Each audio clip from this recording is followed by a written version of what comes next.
Guys, tonton video ini sampai habis ya kalau kalian mau tahu hal tentang IMEI dan cara hitung pajak kalau kalian mau beli HP dari luar negeri. Oke? Jangan di skip ya kalau kalian mau benar-benar ngerti tentang hal ini.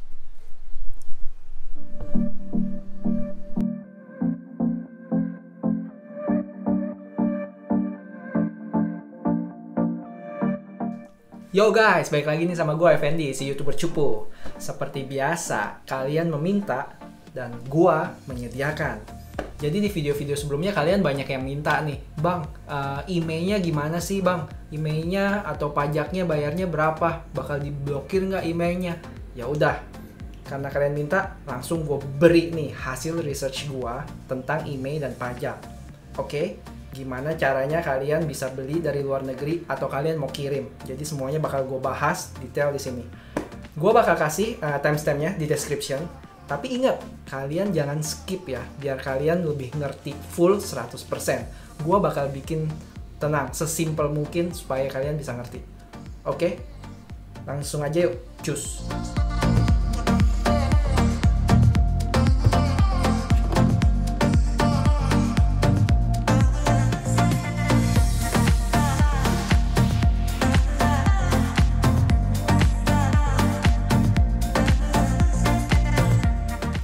Oke, kalau kalian udah lihat gue pakai kacamata, artinya gue serius. Nggak ada bercanda-bercanda. Oke? Serius. Yaudah, yang pertama itu gue pengen jelasin apa sih IMEI itu, ya. Jadi pengertian IMEI itu sebenarnya gue nggak mau panjang lebar kasih tahu kalian bla bla bla bla. Kalian cuma mikir IMEI itu adalah KTP. Jadi KTP itu kan buat orang. Nah, jadi buat CHP ini, dia sebenarnya punya KTP sendiri. Cuman sifatnya global atau internasional. Dan dia bersifat unik. Maksudnya apa? Jadi tiap HP itu nggak mungkin punya nomor IMEI yang sama. Oke? Ingat, IMEI sama dengan KTP. Dan satu lagi, IMEI itu sebenarnya bukan artinya per satu unit HP. Tapi itu per slot SIM card. Ingat, per slot SIM card kalian HP-nya. Oke, jadi maksudnya apa? Kalau kalian misalnya ada HP dual SIM card, berarti itu HP bakal punya 2 IMEI. Ngerti ya? Oke? Nah, selanjutnya, gimana sih cara kalian bisa lihat IMEI-nya? Jadi misalnya nih, gue punya ada 2 cara. Yang pertama itu kalian bisa lihat di kardusnya. Jadi tiap kardus itu dia ada IMEI-nya sendiri. Atau di setiap HP kalian, mana tuh HP gue? Atau kalian bisa lihat IMEI kalian langsung dari HP kalian. Ada di bagian setting, ntar kalian lihat dah di bagian about situnya. Oke? Yang ketiga, fungsi dari IMEI itu sendiri. Ini gue sebenarnya ada banyak fungsi IMEI, tapi gue cuma highlight beberapa aja. Kayak pertama misalnya dia bisa cek garansi. Jadi kalian kalau misalnya produk Apple nih, kalian ada websitenya, check coverage.apple something, kalian bisa masukin nomor IMEI kalian di situ, kalian bisa lihat ntar HP kalian yang kalian masukin IMEI-nya itu masih berlaku apa enggak garansinya dan lain-lain. Nah, selanjutnya itu kalian kan bisa melacak HP kalian yang hilang. Kenapa? Karena seperti yang kalian tahu untuk sekarang kalau melacak HP yang hilang itu kan kalian bisa dari Find My Phone, aplikasi-aplikasi kayak begitu. Tapi sebenarnya di samping dari sisi software, kalian itu juga bisa melacak HP kalian dari sisi IMEI. Jadi kalian bisa minta bantuan operator untuk melacak HP kalian ada di mana. Nah, oke. Selanjutnya itu kalau kalian beli HP dari luar negeri, sebenarnya ada 3 jalur nih. Yang pertama itu yang namanya jalur penumpang. Jadi kita bilang biasanya barang penumpang. Ini maksudnya apa? Ini maksudnya ya kalau kalian ke luar negeri, terus kalian beli HP-nya di luar negeri, terus kalian bawa tuh tenteng dan pulang ke Indo. Itu lewat jalur barang penumpang. Yang kedua itu kalau kalian misalnya minta titip temen yang ada di luar negeri, terus ntar suruh temennya itu kirimin lewat jasa titipan kayak DHL, UPS, dan lain-lain. Nah, ntar yang kirim itu pasti sih perusahaan jasa penitipannya kirim ke Indonesia. Itu yang kedua, lewat jalur jasa penitipan. Yang ketiga itu barang impor umum. Jadi kayak biasa ada perusahaan yang udah biasa impor barang dari luar. Nah, itu jalur yang ketiga. Oke. Buat lebih detailnya, nih gue jelasin satu-satu. Yuk. Oke, di penjelasan pertama gue bakal kasih tahu tentang yang barang penumpang nih. Jadi taruhlah dari Indonesia ada orang pengen beli gadget di Singapura. Misalnya kita punya si Joko nih di sini. Nah, si Joko emang udah beli tiket, pengen pergi ke Singapura. Dia jalan lah naik pesawat, nyampe Singapura, pergi sana, nyampe lah dia di Orchard, Apple Store. Nah, sampai di sini karena dia udah incer, dia langsung beli deh iPhone SE-nya ini dari Apple Orchard. Setelah semua beres, iPhone-nya jadi milik dia, kelar, dan dia balik ke hotel. Nah, di hotel ini, yang pertama kali mesti dia lakukan adalah dia mesti regis emailnya secara online. Nah, untuk regis email online ini ntar gue bakal jelasin next-nya nih. Jadi intinya setelah dia regis email online, dia bakal dapat yang namanya QR code. Oke, dari QR code ini udah beres nih, registrasi email dia udah kelar. Nah, habis itu taruhlah keesokan harinya dia balik ke Indo, naik pesawat juga ya, nggak terbang. Terus habis itu dia berurusan sama bea cukai bandara. Oke, sesampainya di sini, karena tipe barang yang dia bawa itu hitungannya barang penumpang, dia punya limit atau punya jatah sebesar 500 USD. Jadi intinya barang yang kena pajak itu kalau dia lebih dari 500 USD bakal ada hitungan pajaknya. Buat hitungannya juga ntar gue bahas di selanjutnya nih habis ini. Nah, setelah dia beres semua pembayaran pajak dan segala macam, ya sudah, akhirnya nanti emailnya dia bisa aktif dan dia bisa balik dengan tenang. Dia bisa unboxing video iPhone SE-nya. Si Joko senang dan negara pun dapat pajak. Ya, itu jadi untuk skema barang penumpang. Nah, oke, untuk yang kedua bakal gue jelasin tentang yang skema barang kiriman. Contohnya sama nih, misalnya ada si Joko yang udah ngebet sama iPhone SE-nya. Nah, dia telepon temen dia yang ada di Singapura, taruhlah misalnya YouTuber cupu buat beliin si iPhone SE-nya di Apple Store. Nah, setelah si YouTuber cupu order online di Apple Store, barangnya bakal dikirimin nih ke alamat dia yang di Singapura. Karena Apple Store yang Singapura sekarang nggak bisa kirim di luar Singapura. Nah, setelah itu YouTuber cupu bakal kirim lewat DHL Singapura ke, aduh, rumahnya sampai ke bawah lagi. Nah, habis itu YouTuber cupunya bakal kirim barangnya ke DHL Singapura. Nah, nanti kayak udah bayar biaya transportasi, terus ntar lagi dia mesti bayar biaya asuransi dan segala macam. Nanti DHL Singapura bakal kirim ini ke Indonesia. Nah, setelah sampai di bea cukai, sama ada perhitungan pajaknya. Cuman bedanya itu kalau barang penumpang itu kan dia punya jatah atau limit 500 USD. Tapi untuk barang kiriman ini, limitnya itu 3 USD. Ingat ya, 3 USD. Jadi di atas 3 USD itu bakal kena perhitungan pajak bea cukai. Yang again gue bakal jelasin ini ntar di habis ini nih, biaya perincian bayar pajaknya. Nah, setelah itu DHL Indonesia nih yang bekerja sama-sama bea cukai, setelah dapat kalkulasi perhitungannya dia bakal hubungin si Joko. Oke, kasih tahu Joko ini biayanya sekian, tolong ditransfer ke segini, sini. Nah, setelah si Joko melakukan pembayarannya dengan beres, barulah saat itu si iPhone-nya akan dikirim ke rumah Joko. Dan registrasi email dan segala macam ini udah bakal otomatis dilakukan sama si DHL Indonesia.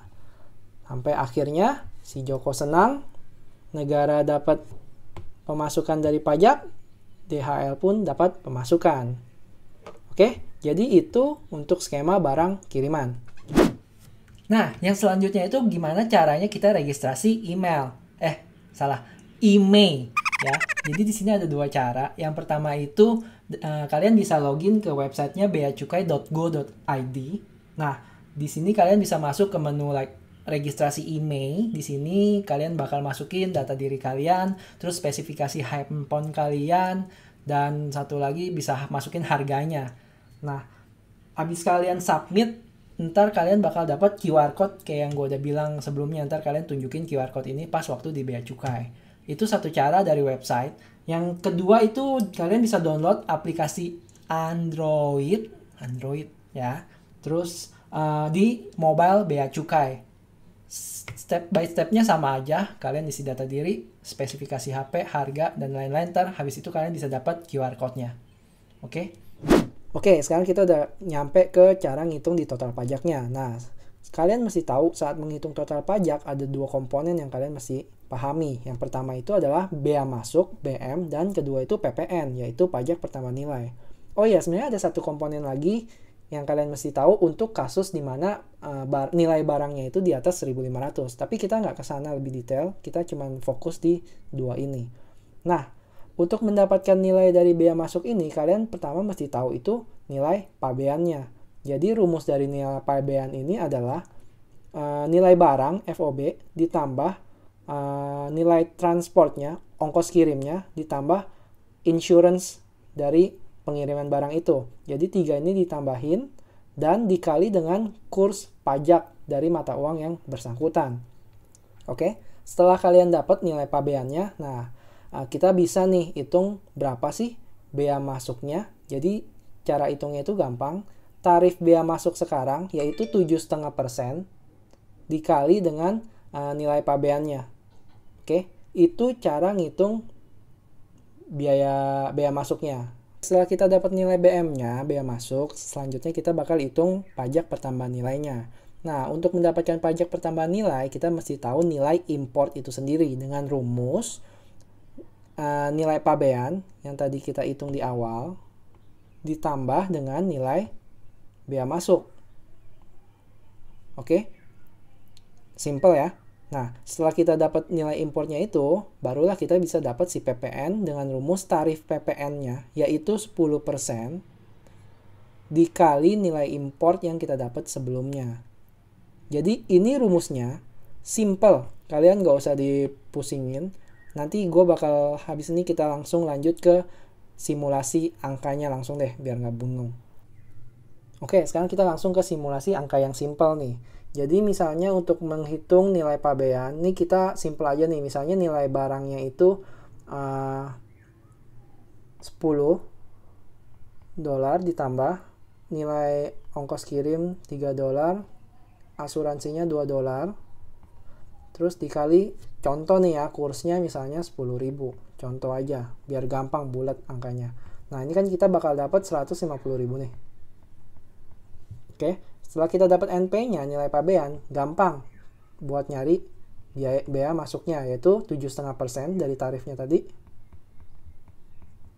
Dikali 150.000. Nah, lo berapa tuh? Pusing dah. Bentar. Hey Siri.